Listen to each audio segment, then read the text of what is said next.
కొరింథీయులకు రాసిన మొదటి పత్రిక 6వ అధ్యాయం 18-19 జారత్వమునకు దూరముగా పారిపోండి.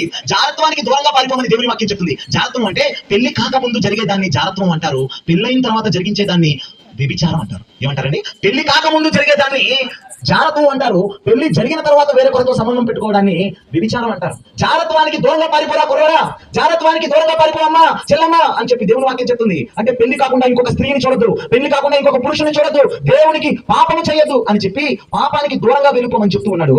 జారత్వమునకు దూరంగా పారిపోడి మనుష్యుడు చేయు ప్రతి పాపమును దేహమునకు వెలుపల ఉన్నది గాని జారత్వము చేయువాడు తన సొంత శరీరమునకు హానికరముగా పాపం చేయుచున్నాడు. మీ దేహము దేవుని వలన మీకు అనుగ్రహింపబడి మీలో ఉన్న పరిశుద్ధాత్మకు ఆలయమై ఉన్నదని మీరు ఎరుగరా? దేవుని వాక్యం చెప్తుంది. ఈ దేహము దేవుని ఆలయం అంట. దేవుడు నీకు ఇచ్చాడు చూసావా ఈ అందమైన దేహం. ఇంటికి వెళ్ళిన తర్వాత ముఖం చూసుకో అర్థంలో. ఈ దేహం ఉంది చూసావా, నీ ముఖం, నీ శరీరం, అరికాలు మొదలుకొని నడినెత్తి వరకు ఈ ఇచ్చిన దేహం నీది కాదు, అది దేవుని ఆలయం.